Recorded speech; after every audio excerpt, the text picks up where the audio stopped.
we choose MBBS abroad, we double the opportunities for our future.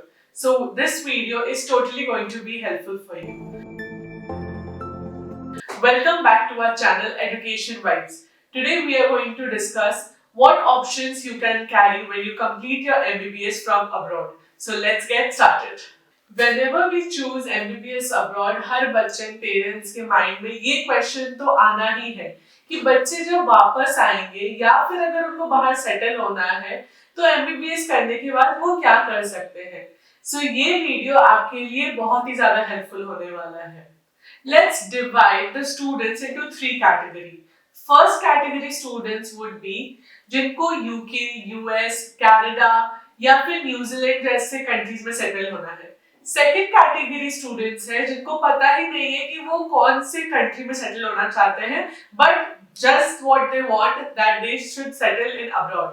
And the third category goes for students who would return to India and then they want to settle in India itself.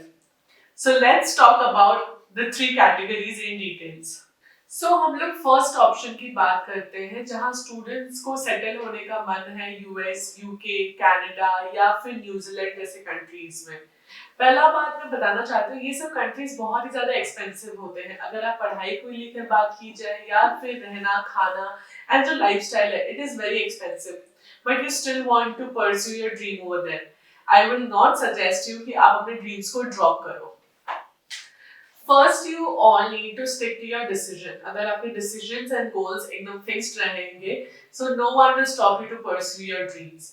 As ये countries इतने expensive है, what is advisable is like Russia, Georgia, Kazakhstan, Kyrgyzstan और भी countries हैं जो कि high rank universities में आते हैं, MCI अप्रूव्ड है और पढ़ाई भी इंग्लिश में होती है. आप आराम से कम बजट में with quality education and nice infrastructures के साथ इस यूनिवर्सिटीज में पढ़ाई कर सकते हैं अपनी पूरी MBBS की कोर्स कंप्लीट करके. Then you can pursue for these countries like US, UK, Canada, New Zealand. USMLE is for US if you want to settle in US out there. PLAB is for UK and अलग-अलग countries के लिए different licensing के exams होते हैं. Please take a note of this. Like you are studying in USA and आपको बोला जाएगा कि आपको USMLE के एग्जाम नहीं देने होंगे, आप आराम से अपना लाइफ वहाँ पे रह सकते, खा सकते हैं. You can have a very normal life out there without giving the licensing exam. So this is totally wrong. You are not to be misguided for that. आप अगर US में रहे या फिर अगर आपको US में सेटल होना है, भले आप कोई दूसरे कंट्री से पढ़ाई करके आए हुए, USMLE exam is very much compulsory. So if you really want to settle in US, you have to go through this USMLE exam out there. Hence, when you're getting a nice college with good infrastructure and बहुत अच्छा education quality, तो क्यों ही इतना ज़्यादा आपको अपने पैसे waste करने हैं? Call us on the number given on the screen and we can really sit with you for one-on-one counseling and select your dream in a better manner. So the second option is students जिनको बाहर settle होना है but उनको कोई particular country decided नहीं है.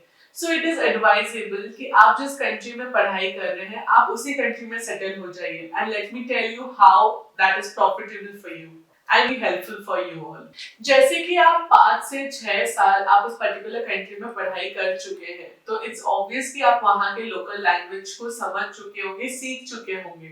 So you are very much accustomed, you're familiar with the language out there and वहाँ के पेशेंट से आप easily interact कर पाते हैं.